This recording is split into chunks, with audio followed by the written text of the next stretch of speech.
Welcome to the Writers Weekly Podcast, a forum geared toward the writing enthusiast and those who want to make money from their writing. I'm Brian Whidden, managing editor of Writers Weekly, and I'll be your host along with Angela Hoy, the creator of Writers Weekly and president and CEO of BookLocker.com, a full-service book publishing company. Whether you want to learn how to become a professional writer, how to find writing gigs, or even publish your own book, then you come to the right place. We'll be discussing all kinds of topics relating to the writing and publishing industries. Don't forget, you can also click over to writersweekly.com.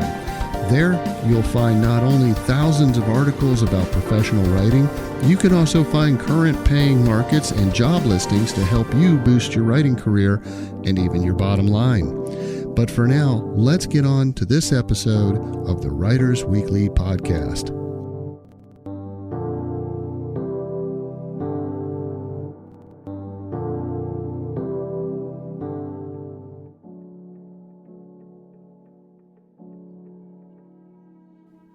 Hello, everybody. Welcome back to the Writers Weekly Podcast. I'm your host, Brian Whidden, and today we're going to continue on with part 2 of last week's interview with Stephanie Smekofske and Troy Lambert. They are the hosts of the Talking Prose podcast. They are each publishing and writing professionals. They deal with authors and writers on a daily basis, one-on-one. Stacey has her own business offering all kinds of writing and publishing services and services to authors and writers. And Troy is a prolific author, and he also works directly with writers and authors, helping them develop their stories and come up with better manuscripts. So that being said, let's go ahead and continue on with part 2 of this episode 52 of the Writers Weekly podcast.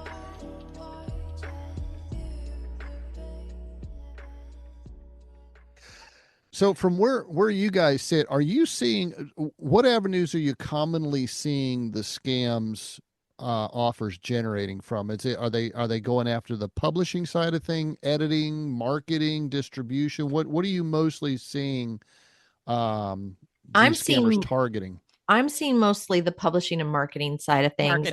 Same. Yeah, it's I think on the editing side, legitimate editing is expensive enough for most indie authors. Most of them understand that, and most of them balk at paying normal editing prices. Yeah. Mm-hmm. So I don't see a lot of the editing things going on, except I've seen a few now where people will be like, I will edit your manuscript for $400.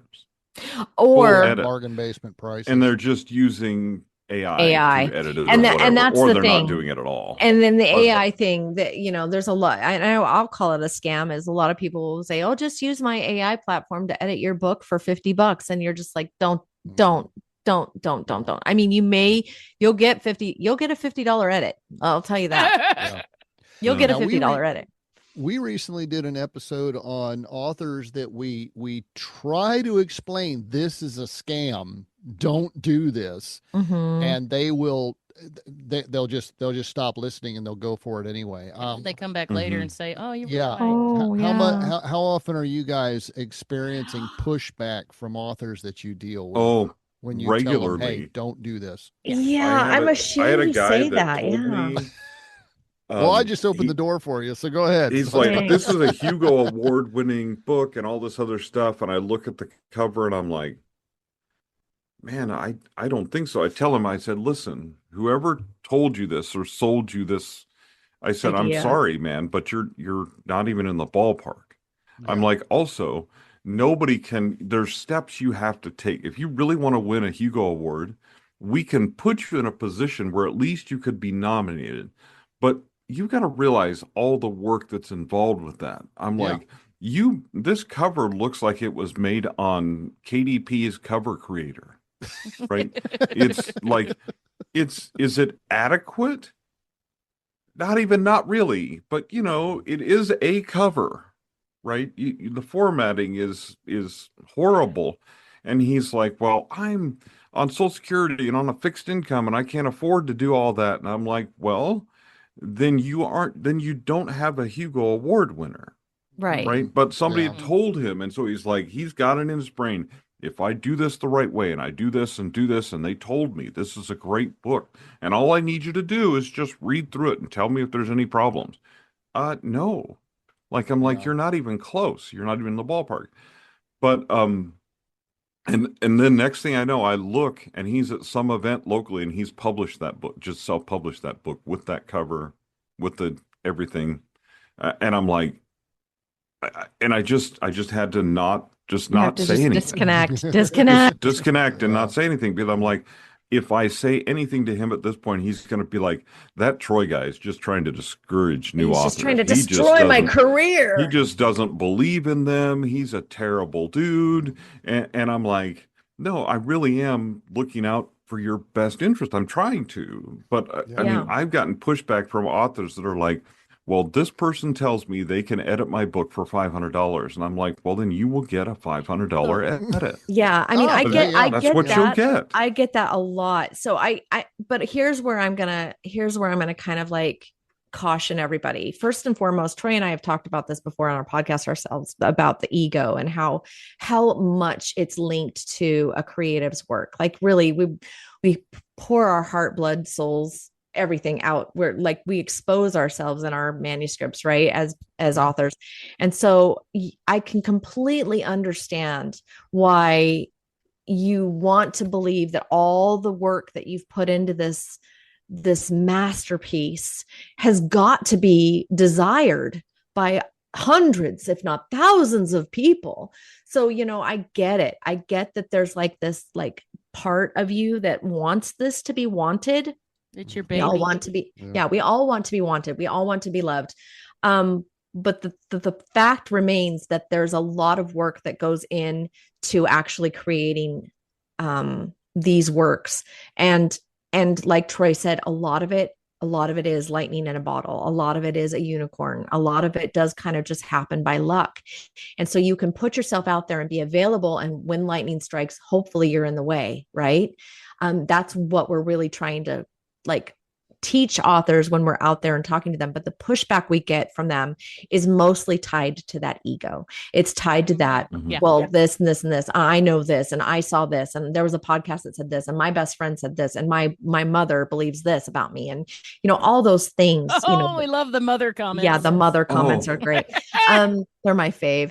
But like I really, my favorite pushback story came from an author who had been around the block a few times. She was, let's just say she was a former government official. Okay. She I'll buy that. was in the ranks of some of our, yes, like spy networks. She was. Let's just- okay. Yeah. She Yeah, was in there. intelligence. Okay. Yeah, so Okay. she was intelligence. She had published several books, not necessarily like made bestseller ranks. Maybe she claimed to have. Maybe she got a badge from Amazon at one point.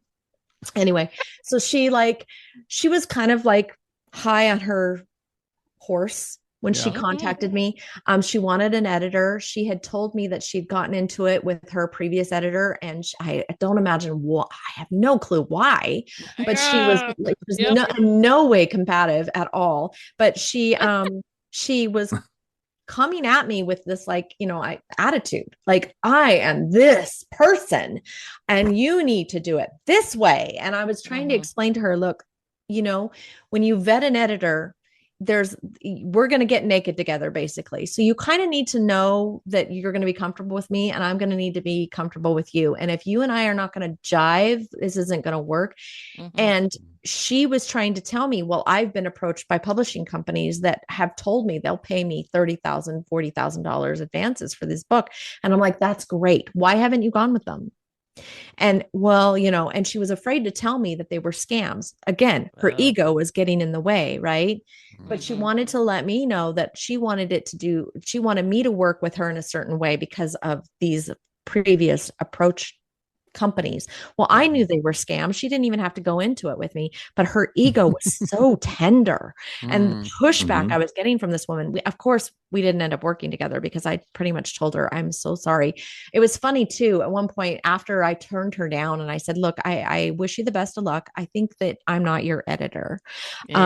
She came back to me like a week later and it's like, I don't know what to do. My book club has dropped me. My critique group they don't want to talk to me because they found out I was paying for reviews, and my sister, she's mad at me, and my dog died last week, and like everything was going, like the whole world was crashing, and she was trying and I'm like, look, honestly, if you were going to be such a hag at the beginning, I don't know why you're begging me now to come.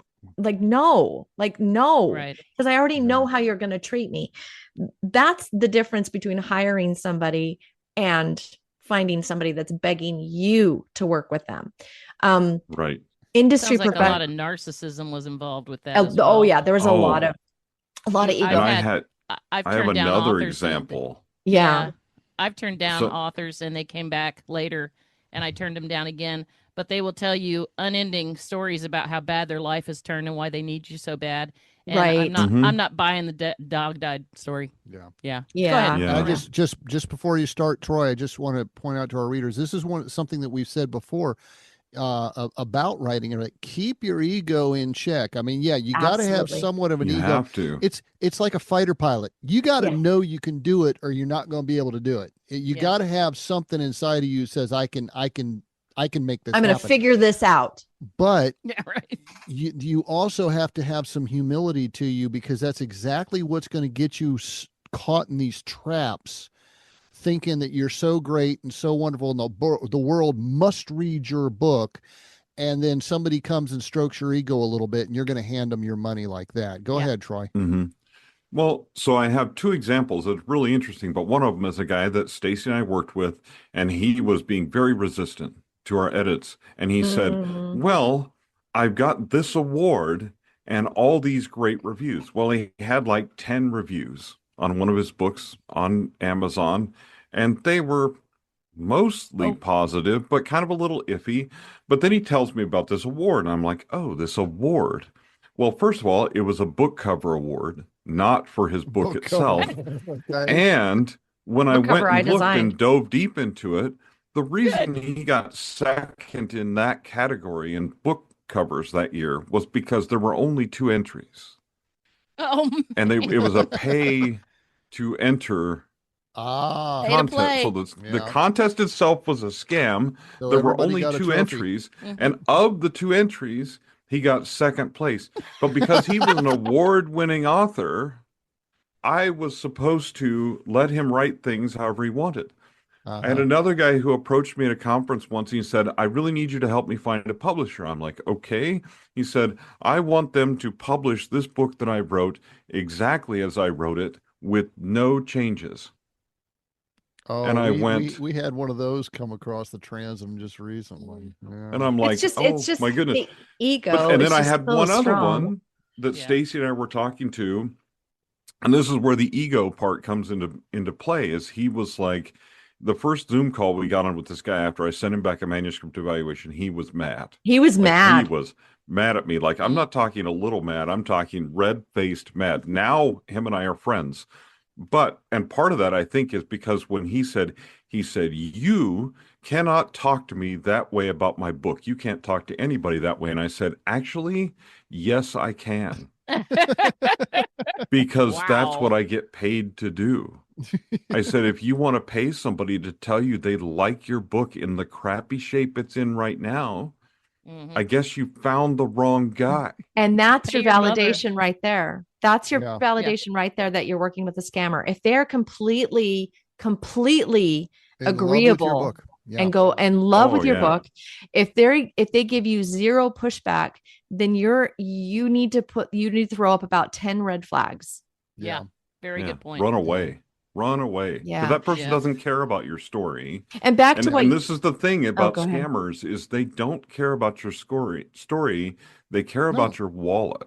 When you come to people like Stacey and I, the deal is the reason we're in this industry, and we were just talking about this yesterday, and I'll go off on it every time somebody gives me a chance, is the only thing I care about is story. My entire life is centered around story. My story is helping other people bring their stories to life. If I'm working on marketing, it's because I'm telling your business story. If I'm working on ghostwriting, it's because I'm helping you tell your story, because your story matters. Right? So to me, the only thing that matters in the whole equation is story, right? The scammer is, so I do things that are ridiculous for ridiculous amounts of money to help people bring their stories into the world. We had a guy last year dying of Parkinson's. He had Parkinson's. He can't type anymore, but he wants to finish he this could barely book communicate with us and get his story into the world. Mm-hmm. So what did I do? For a ridiculous amount of money, I helped him finish that book. Extremely low pay. But why did I do it? Because I care about the guy's story. As soon as I heard his story and he's like, I can't afford this, but this is what I can afford, I'm like, done deal. Let's get it done. Let's get your story out into the world. Now, so when people say I'm too expensive, I'm like, I'm expensive because that enables me, those of you that do have money and can hire me, it enables me to do that. Yeah. Because otherwise I can't do that. People out. Yeah. We've also worked with several authors who were literally on their deathbeds, and we put them on the fast track and get that book to them as soon as they can, so they can hold it before they die. So they can hold it before they Like that's I have like a few of those in my back pocket that I just absolutely love. But Brian, back to what you said earlier about like kind of like having that ability to kind of set fear aside and kind of go, okay, you got to have a little bit of ego to kind of be able to say, I'm going to do this thing. There's a really great master class that was taught by Chris Hadfield. He's the captain of the space station for a while. Astronaut, amazing. I love this guy. I'm going to recommend that if you haven't seen this master class, it's great. But he does one on fear, and he does one of his classes is on fear, and he talks about how you have to kind of set fear aside and kind of like, but the way you set fear aside is with knowledge. It's with understanding and knowing. So the way you do the dangerous things, the way you guys go out there and do this publishing world, and the way that you approach this business is to have and gain more knowledge. And the way you do that is with trusted, vetted professionals that have taken the steps beforehand and that you can, learn from, grow from, and then again, go out and venture and go forth. But the thing about it is that a lot of times people allow that fear to overcome or overtake the whole process. And that's when you are vulnerable to these people who are the sharks and the predators. Yeah, because they talk so smoothly, and if somebody's just stroking your ego and telling you how great your book is, chances are they're not. So your ego might be big, but you're letting fear take over if you're allowing yourself to not be criticized. And this is an interesting thing. The best authors that I know have extremely large but fragile egos. Yeah. So they have a large ego. They're very confident in the things that they do. And it's true of fighter pilots and stuff too. But underneath that, number two is a level of insecurity and a level of fear of, what if I'm not as good as I think I am?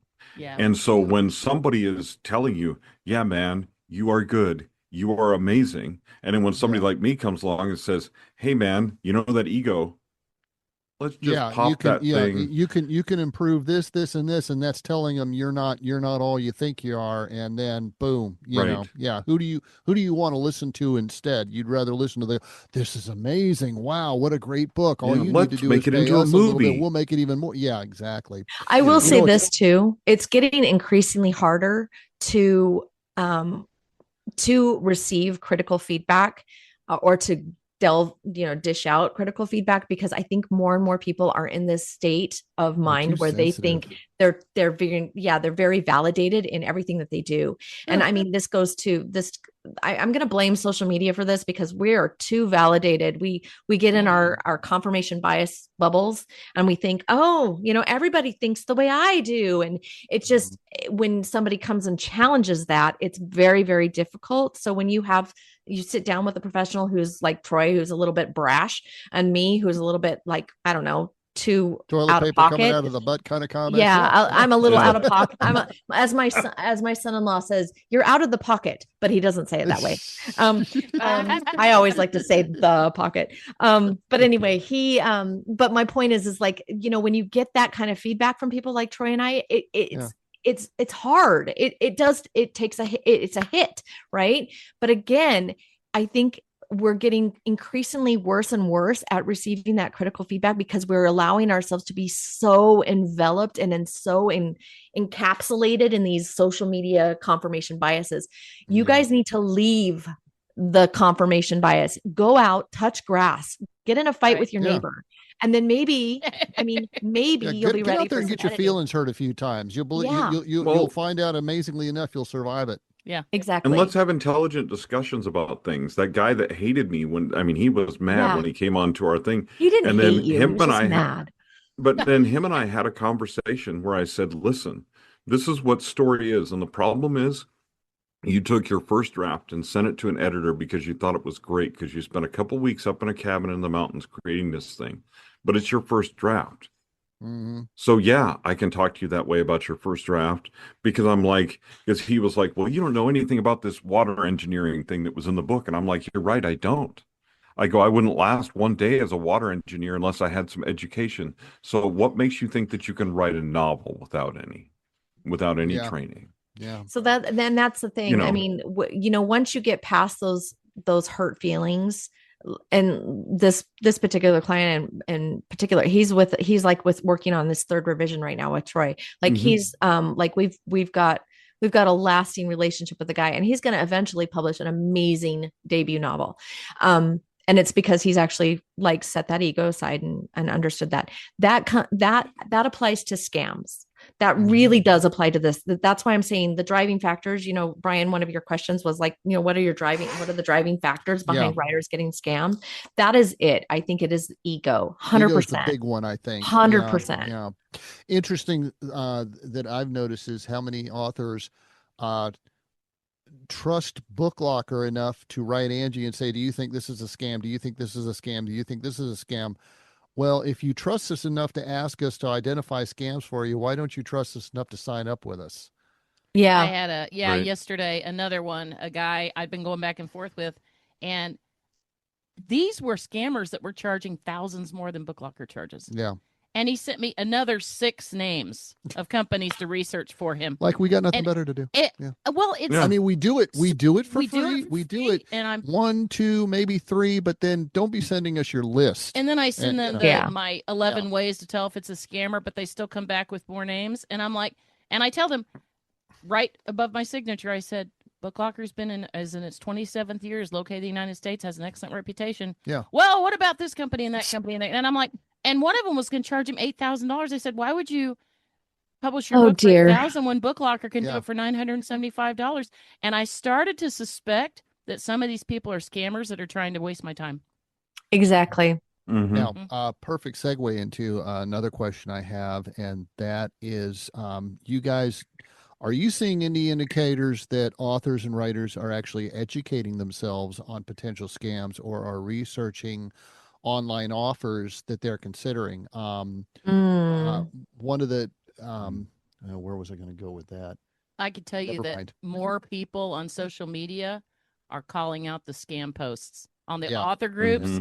They'll say, hey, it's show your cover Tuesday or something. And if you click on that person's profile, they're in Pakistan or Nigeria, and they're just they're data mining to add they're getting a authors to their PDF of list. your cover. Right. And more and more people are not posting their covers and are instead saying, go away, scammer. Why isn't the moderator taking care of this, etc.? So this is what I was going to say is more and more we're having to tell people, because I mean we've been building a list of the scammers that we're finding, and we're over 3,000 on our spreadsheet. We don't have time to add them all on our website. Can't do it. We can't publish it anymore. I mean, it's just we can't keep up, and we tell people, there's so many of them out there. There's no way we can list them all for you. The only thing you can do, you have to educate yourself. Right. You do. You have to learn how to detect these things. Well, you do. Education You alone is going to absolutely save do. you. I just want to comment on the fact of let's look at a broader question. Are authors educating themselves on the craft and business of writing the way they should? In And general? the answer is No. no. And the reason is this, is because, so I often tell people, I'm like, you'd be surprised the amount of education you need to write a novel. And I don't mean college. We don't mean getting an Especially, MFA. I don't mean Troy, college. writing's the fun part. Learning about writing, that's the hard stuff. Right. Yeah, learning about how to do it. But if writers would understand that learning about how to do it makes the process more enjoyable because you're better at it. But I'm like, in general, the problem with writers is the way they start out often is they go, I read this novel, it was pretty bad. I think I can do better, so I'm going to write my own novel. Without going, I mean, this, like, the one guy, I was like, you don't have an inciting incident. He goes, what is an inciting incident? Okay, maybe we need to take a step back and look at a little bit like how much education it takes to be an author. Well, when you add on top of that, if you want to do this commercially, the amount of business education you need to open an author business. I'm like, some of you, it's like you went and had a bad experience at the dentist. You thought, you know what? I bet I can be a clean better your teeth dentist. better than that. So you go downtown, you rent an office space, you hang out a shingle and say, Troy Lambert, dentist. How many years of experience do you have? None. How many did you go to school? No. Well, I don't need a DDS. That guy's a crackpot. Here's where DDS is a scam. Getting a DDS is a total scam. You don't even need one to clean teeth. Anybody can clean teeth. And you just open a business. Pretty quickly, you're going to find out you need an education. Do you know what's really sad about that, though, is that it's that easy. And that's why I think a lot of times people, like, they get frustrated because they think, well, it was so easy to get started, to write the book, to publish it, to get it out there. Why is it so hard to keep it going? Well, it's because you never really did the homework and set the foundation, right? So, like, really, it's the same thing. But ultimately, I think that the education that it takes to determine whether or not you're about to be scammed, or, you know, that this professional is worthy of your money and time, like I think people are lazy. I think they're just lazy. They're looking for somebody, again, to give them the easy button, and there's just no easy button on this.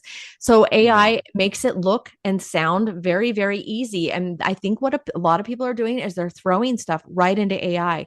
The problem is about AI and research is that it's not often going to give you the right statistics. It's not going to give you the right information. It's going to be biased. It's not going to be really adversarial in a lot of ways unless you prompt it to be, but also it's not going to give you valid, I guess, information that's going to be right. So it's your job to double check it. And a lot of times it's too easy to get just the AI overview and go with that. Case in point, there's this one lady that she wrote a book about, it was a New York Times bestseller. No joke. This woman, she worked at Harvard. She published this book. It was about these two women that I guess are well known in the slaving world. And I just found out that this woman, her book was pulled from the publisher, and she's been, like, stripped of her teaching position in Harvard and everything, because they found out that the book had been, like, there was misinformation in the book. She, like, said certain things, or, like, she did some things in the book that were, like, not right. And so somebody who is a valid reviewer came through, and of course now I hate to throw the word out, but she's, like, calling racism on and everything. And it's not what it is. But ultimately what happened is that this woman had put a book out there.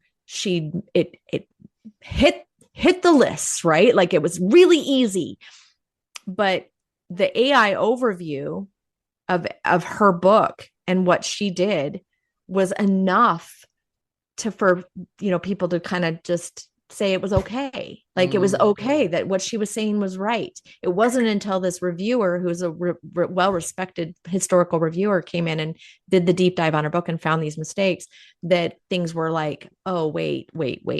So my point is that AI is just not going to do a good enough job. You have to go in there and you have to do the work. You have to get dirty. I'm so sorry. Reminds me of an AI episode we did with James Walsh that one time. We were actually talking about there have been lawyers that have been arguing cases in front of a judge and offered case law to prove their point, and when you actually look back and find there is no case law, it wasn't even real case law because they went to AI.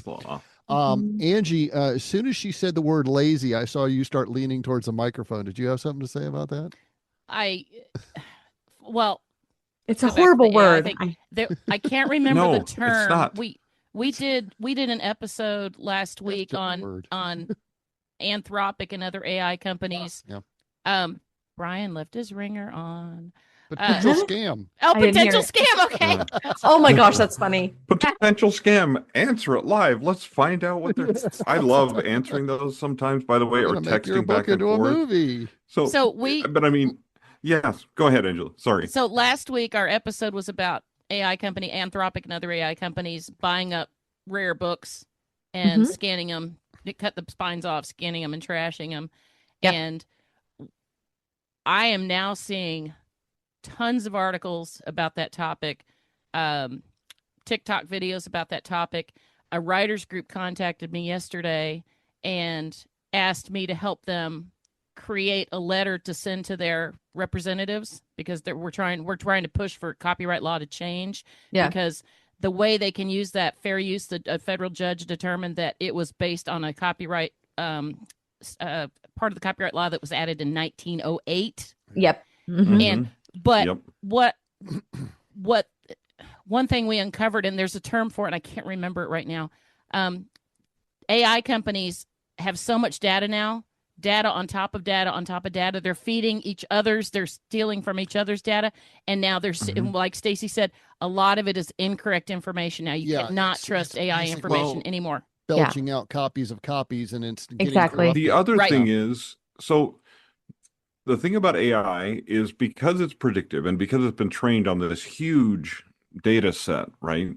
The biggest thing about AI is that it leans towards the mean. What's the most probable next word in this sentence? Well, that's average. So I'm like, do you want to create something that is average?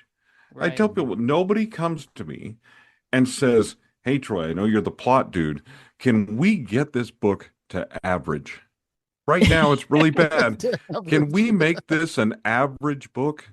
I just want an average cover, Stacey. I just want to get there, and I want to be an average. Can I just have an average cover? One that just kind of blends in. It kind of looks like everybody else's. It's kind of average. Can I have an average cover? And could you edit this book to an average level? No, they say, I want my book to be great. And then they go, so I'm going to use whatever AI to evaluate my book and tell me what I need to do to make it great. And I'm like, AI isn't going to tell you that because it doesn't know what great is. It knows what average is. So it creates average code. So coders go, yeah, I can take that code and make it great. But the stuff it spits out is average. It's lazy. And it is lazy. And the AI, the information, like you said, Brian, is when you're looking for research, you have to double check it, which you have to verify. Again, like you can't be lazy. You cannot be lazy. And writing a book has never been lazy. Being an author has never been lazy. It's never been easy. It's never been lazy.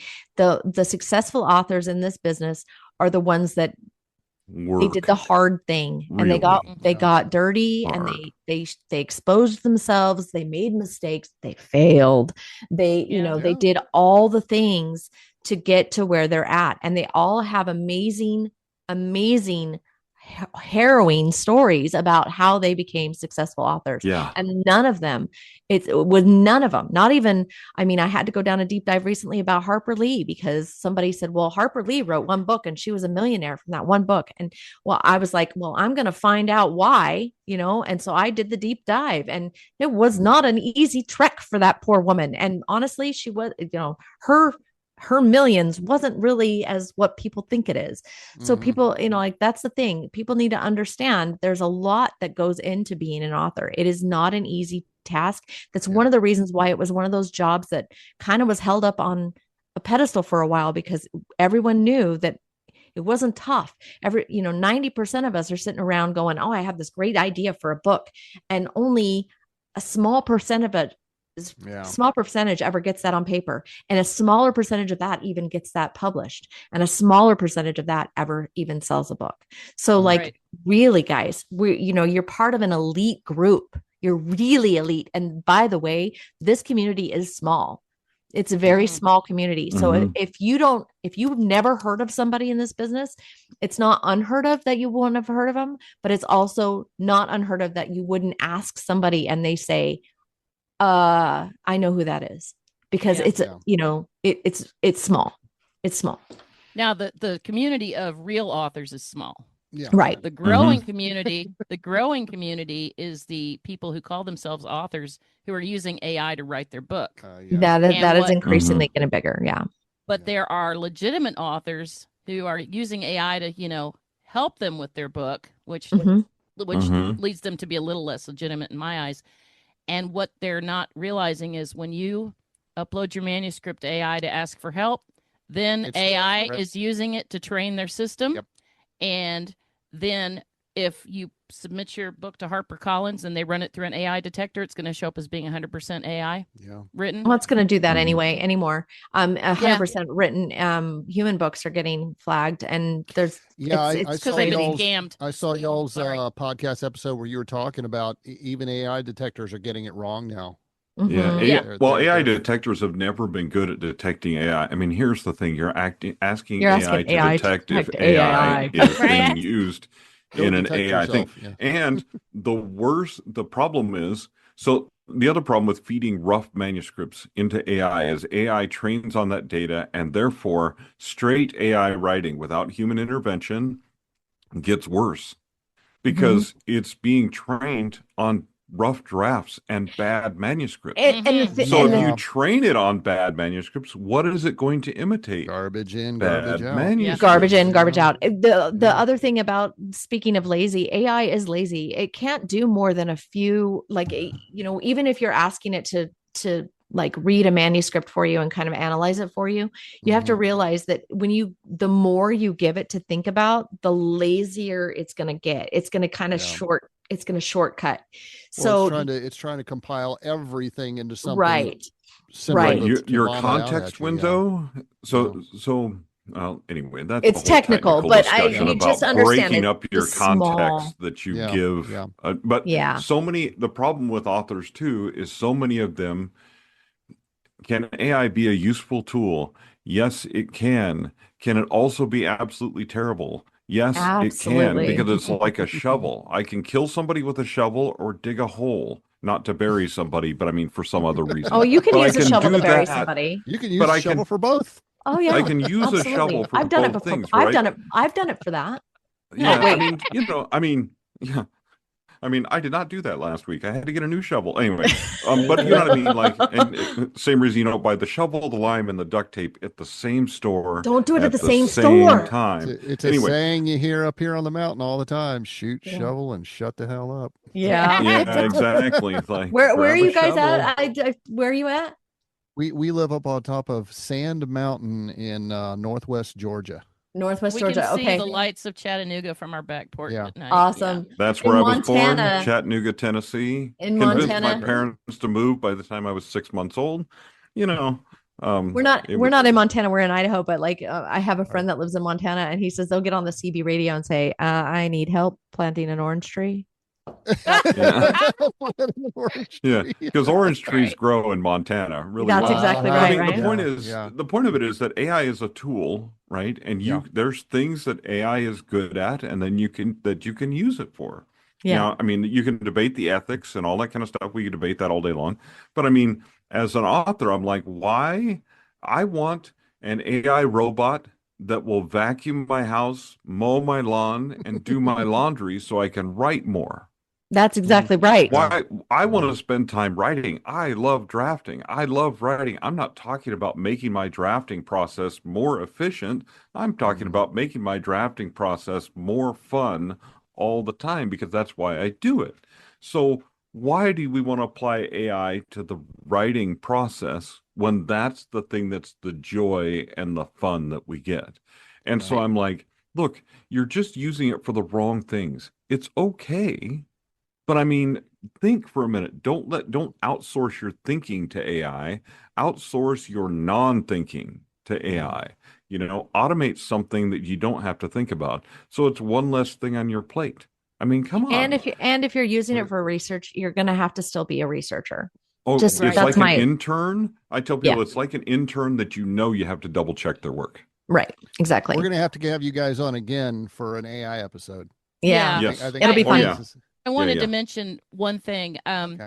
There's a lot in the author groups on social media. There's the pro AI writers and the anti AI writers. You're seeing.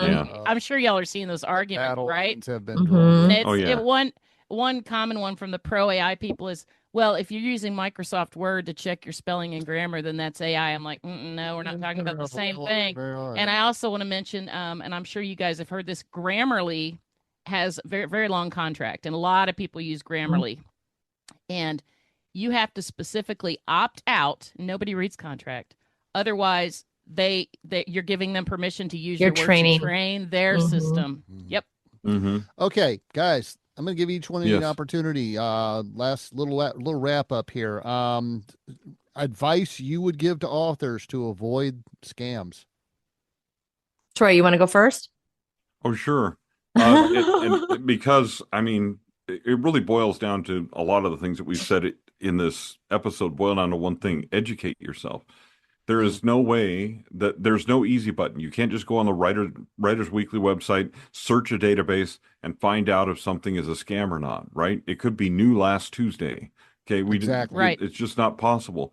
You have to educate yourself on what a scam looks like, and one of the ways you do that is, like Stacey was talking about, is learn what legitimate professionals look like. And then you can spot a scam a million miles away. So educate yourself.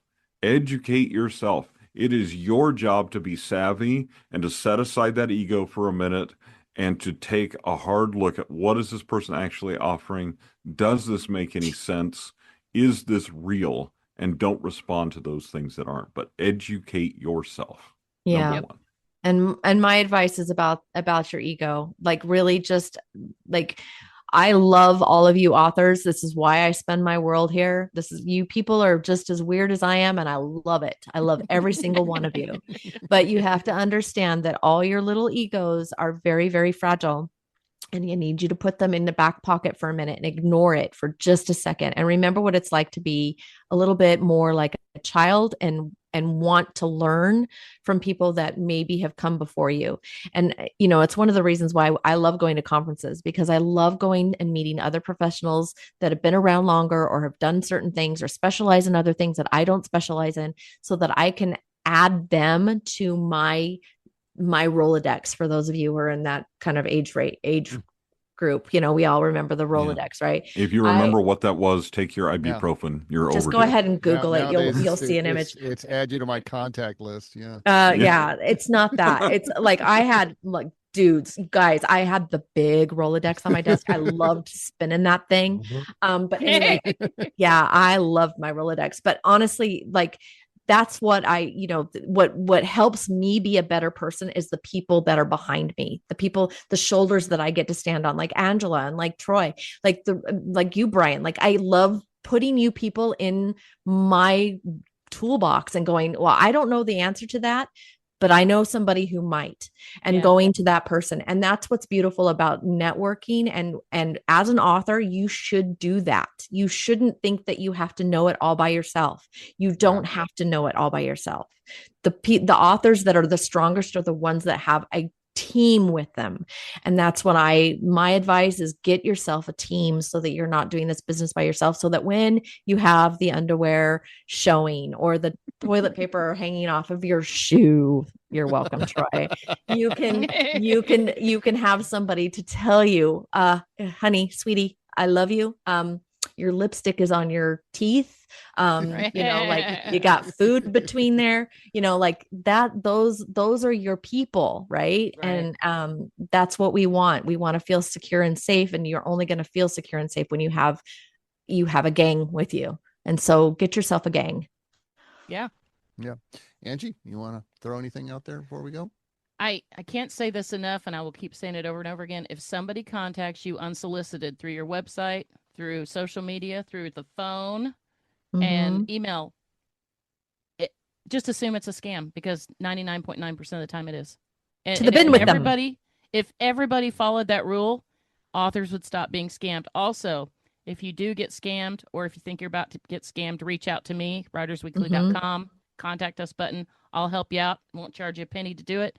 If you have been scammed, please check your ego at the door and let people know you got scammed, so other people will get that information. And please post the name of the company and the website. Education thing. If you got scammed, let everybody know and talk about what happened, so that somebody else doesn't fall into the same trap. Even if you go on Facebook and put the name of the company, the website address, and I got scammed, be sure and click so the website doesn't pop up under your post. When people Google the name of that company, oftentimes that post on Facebook is going to pop up in the top of the search results. And we're not talking, helps educate others. We're not talking about cancel culture here. Like, oh, this editor pissed me off. We're talking like scam. Right. So like, real scam. I mean, I really think that it's important that you understand that you're part of that small community, that elite group. Gosh, guys, own that. Like, take care of each other. We're not, you're going to be stronger as a united group. So just keep that in mind when you're sharing that information. It's not just you're doing a community service, and you can wear a nice little badge. Dun, dun, dun, dun, the more you know.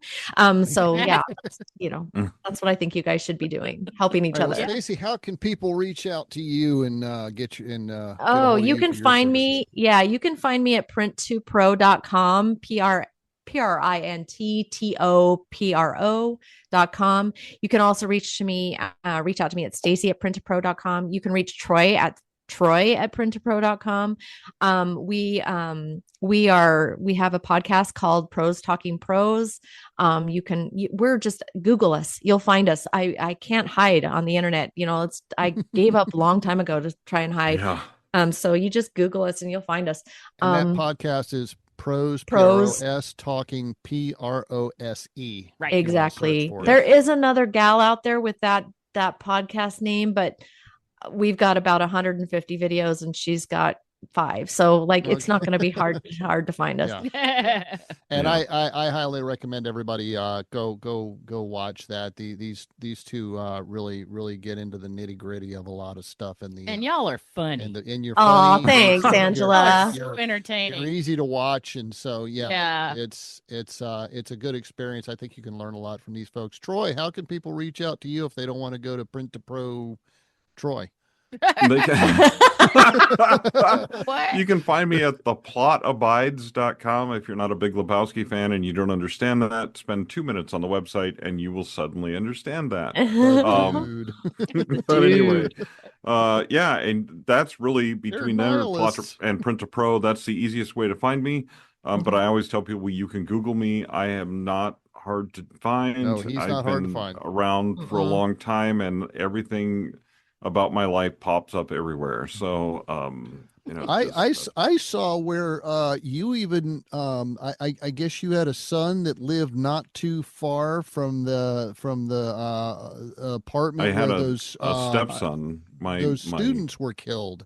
My ex-wife's son was there, and I accidentally it's kind of a long story. Accidentally, you stuck yourself right in the middle of a crime scene. I did not. The way the whole thing started, I ended up in the middle, but the way the whole thing started was we were up there in December picking him up. Again, ex-wife, so don't want to get too detailed. But anyway, but there were some people that wanted to talk to parents and stuff like that, and they were down, and so I'm like, yeah, I'm a step parent, but I'm also a crime novelist, and stuff like that. And so I just go down to talk to these people. They had no badges, no nothing, but one of the gals has a British accent. I'm like, that's kind of cool, whatever. And so I just talked to them. And then my friend in the UK called me and said, by the way, you were on Sky News. And I was like, yeah, Sky News. What? She's like, yeah, you're on Sky News. I'm like, oh my goodness. Well, next thing I know, a couple big, true crime podcasters contact me. Hey man, you willing to talk to us? Hey man, you willing to talk to us? And I'm like, sure. I don't know how much I have to say, but sure. I'll talk to you. And so I've been on those podcasts. A few of them I've been on a number of times. So it's just kind of fun. It was funny too, because one of the times he told me, I'm like, you get to talk about Koberger? Oh my gosh, I've been following this case for months.